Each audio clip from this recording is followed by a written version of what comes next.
Em, Ahí empecé de nuevo. bueno.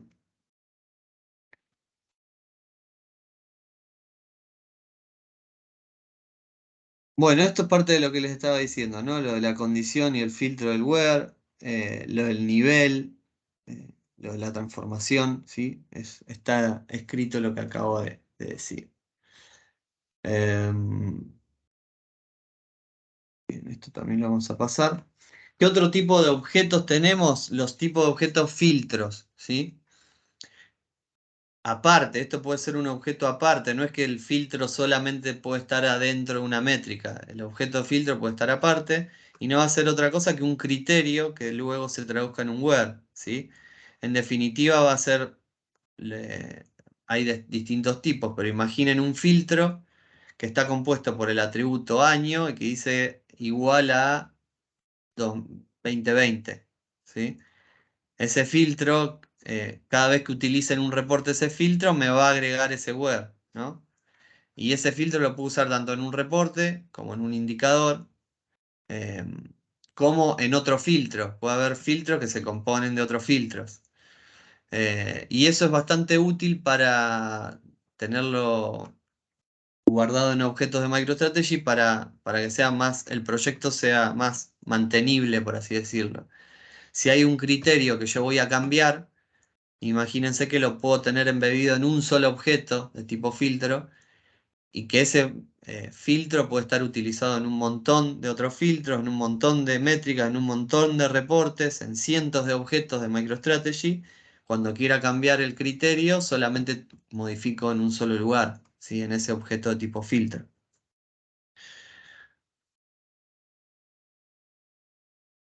Acá lo que hace la diferencia entre el filtro de reporte y filtro de view, que yo bien podría hacer un filtro para que vaya a buscar en el SQL los datos directamente con ese filtro, con ese web, o también puede pasar que ese filtro lo aplique una vez que tengo absolutamente todos los datos en el Intelligent Server, ¿sí? Son distintos filtros, como se imaginarán.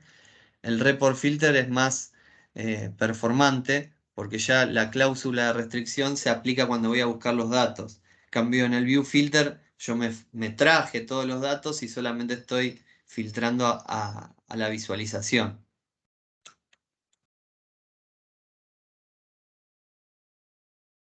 Distintos tipos de filtro. Y bueno, hay filtros sobre atributos, como el ejemplo del año.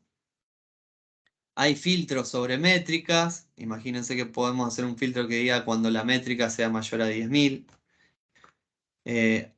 Se puede utilizar reportes que traen una cantidad, un dataset determinado y utilizo ese reporte, el resultado de ese reporte como filtro. O puedo hacer filtro de filtros, como ya les había dicho. O sea, ahí se puede hacer distintos tipos de filtros en la información. Otro tipo de objeto interesante es son los prompts o las selecciones dinámicas. Este tipo de objeto es un tipo de filtro, de alguna manera, pero lo bueno que tiene es que es útil para decidir el criterio del filtro en tiempo de ejecución. En vez de tener un objeto que me diga cuando el año sea 2020, para repetirlo, lo que va a hacer este objeto es ¿qué año querés visualizar? Te pregunta. Entonces vos, de un desplegable, seleccionás qué año querés ver. Entonces, cuando asociamos ese prompt o esa selección dinámica a un reporte, justamente cada vez que lo ejecutemos, nos va a hacer una pregunta, eso acá el simbolito, ¿no? Y en tiempo de ejecución, según lo que ponga la interacción con el usuario, va a ir a buscar la información al warehouse. A eso se refiere con selección dinámica. Esas selecciones dinámicas también pueden ser de distintos tipos, ¿no? Podemos estar seleccionando criterios para filtrar la información. Podemos seleccionar qué objetos queremos ver en el reporte, ¿sí? Es decir, me puede preguntar, ¿qué querés ver el reporte? ¿Con el atributo día, con el mes o con el año? Este sería un object prompt. Un value, ¿sí? Me pide un valor. Por ejemplo, estás consultando información y te dice ingresar el query por el cual querés consultar. que es un value prompt, o un level, que es algo parecido al ejemplo que puse acá, en una jerarquía, a qué nivel querés ver la información. Y finalmente los reportes. Acá sí ya estamos llegando al final de los objetos públicos. El reporte no va a ser otra cosa que una combinación de que va a contener un contenedor, ¿no?, de atributos o dimensiones, de métricas. Recordemos que las métricas son hechos con una función aplicada, de distintos tipos de filtros o inclusive selecciones dinámicas que acabamos de decir. Todo ese conjunto es un reporte básico, ¿sí? Es lo que en definitiva va a consumir el usuario. Como ya se imaginarán, como en la metadata yo ya definí el atributo o el hecho contra qué columna y qué tabla va a ir, y a su vez definí where con los filtros, y a su vez definí que esto pueda ser dinámico con selecciones dinámicas, es algo bastante útil para el usuario final. ¿Cómo venimos?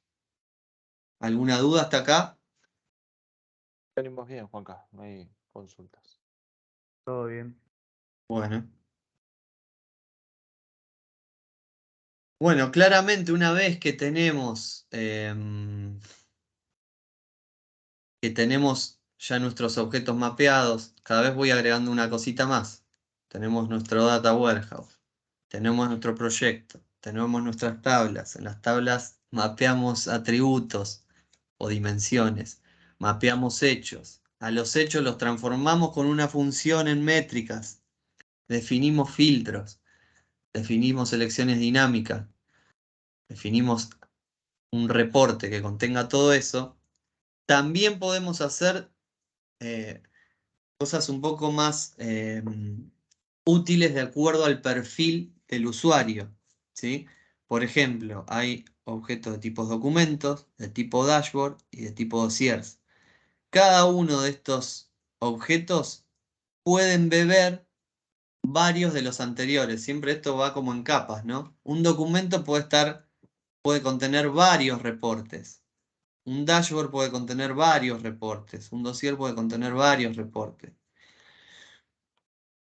Los documentos son reportes un poco más, suelen ser un poco más estáticos a este tipo de definición, ¿sí?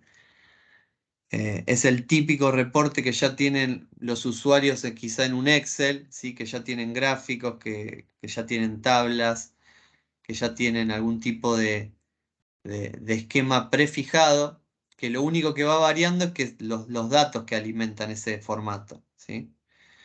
En general, este tipo de reportes o se consume vía web, o se baja a PDFs, o se recibe por mail, ¿sí?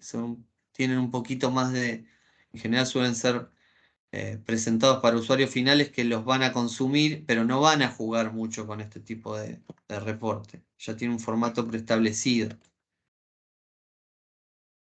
Pero también vamos a tener dashboard y dossiers.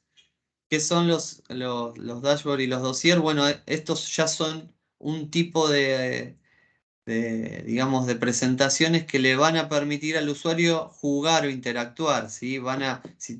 Están más pensados si quieren ustedes para una tablet o para un mobile, o inclusive para web, pero ya no es algo estático, sino que van a ir seleccionando distintos años, seleccionando distintas categorías, van a hacer drill down, van a hacer un pivoteo de la información, o sea, se va a ir moviendo esto de acuerdo a cómo se interactúa con los datos. Fíjense que acá hay botones, acá arriba a la derecha, acá hay distintas solapas, esto se va a ir moviendo de acuerdo a cómo vamos haciendo clic en distintos lugares.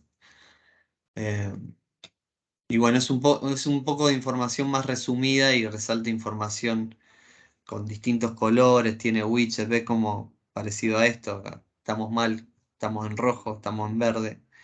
Tiene mucho poder de énfasis en las KPI, ¿sí?